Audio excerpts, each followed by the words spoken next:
তাই তো রণজয়ী হয়েছি বলেই আজ আমি দেশ দেশান্তরে রণজিৎ রাজা বলে পরিচিত। আর আমার প্রাণ কোনো দুঃখ নেই, আনন্দে আজ আমি আত্মহারা।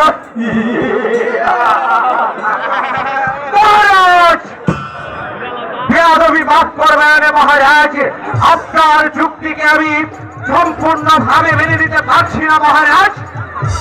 এখনো হয়তো আরো দু একজন বীর রাজা আপনি পরাস্ত করতে পারেননি মহারাজ। মন্ত্রীগণ, কোন রাজা এখনো বাকি রয়েছে, আর কে সেই দিগ্বিজয় বীর? যেমন করে হোক তাকে আমার পরাস্ত করা চাই।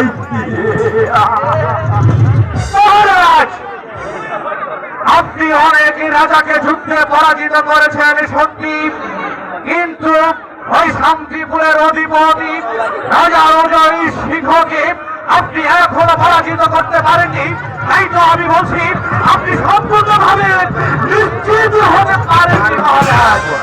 তাই তো মন্ত্রীগণ, শান্তিপুর অধিপতি অজয় রাজাকে এখনো পরাজিত করা হয়নি।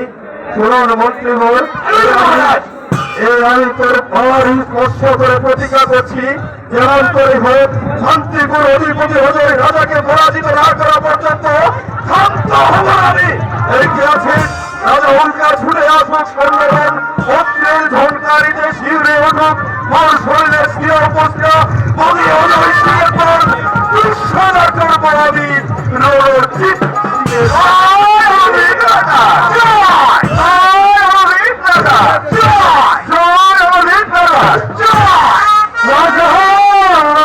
লাফালাফি সার হবে তো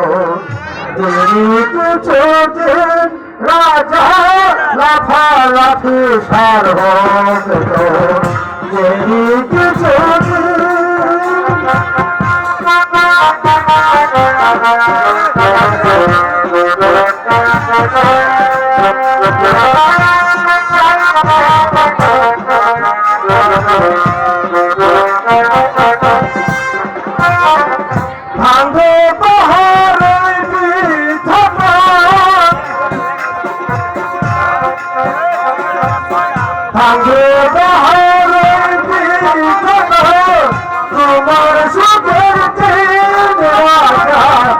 লাফালাফি সার হবে তো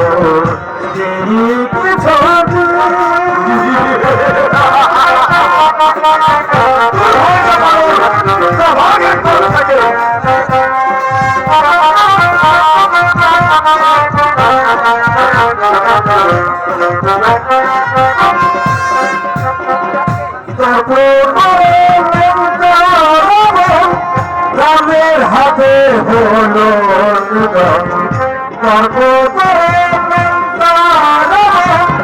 রামের হাতে হলো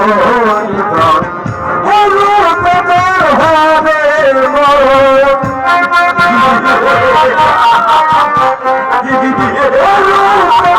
হবে মরণ আসলে রাজা লাফালাফি সার হবে।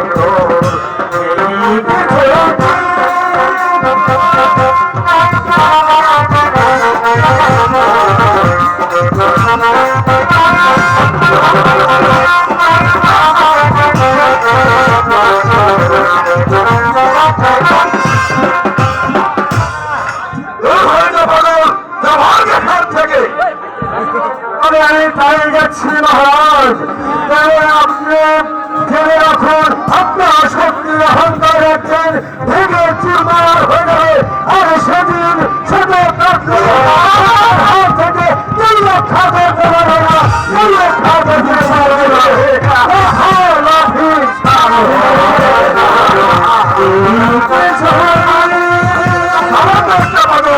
সে আমাকে নীতি বাক্য শোনাতে দিচ্ছে।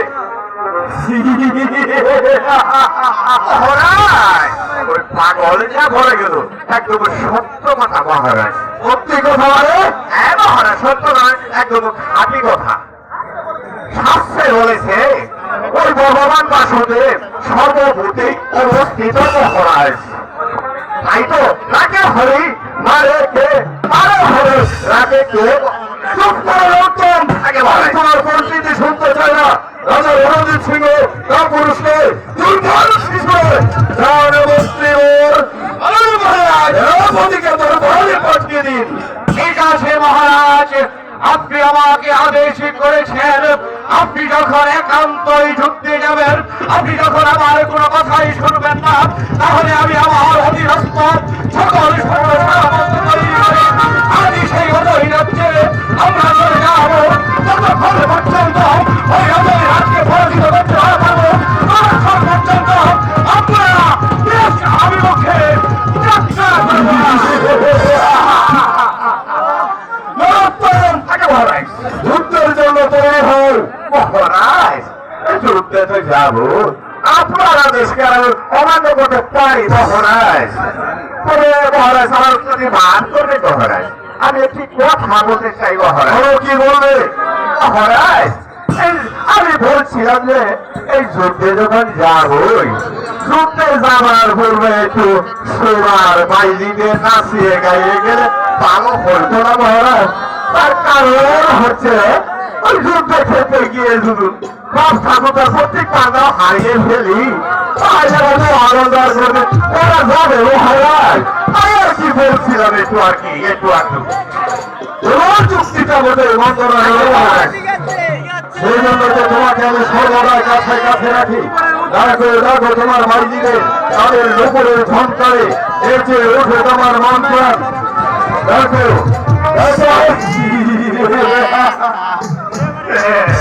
মহারাজ, তার বলতে হবে আমি ব্যবস্থা করে রেখেছি মহারাজ। আমি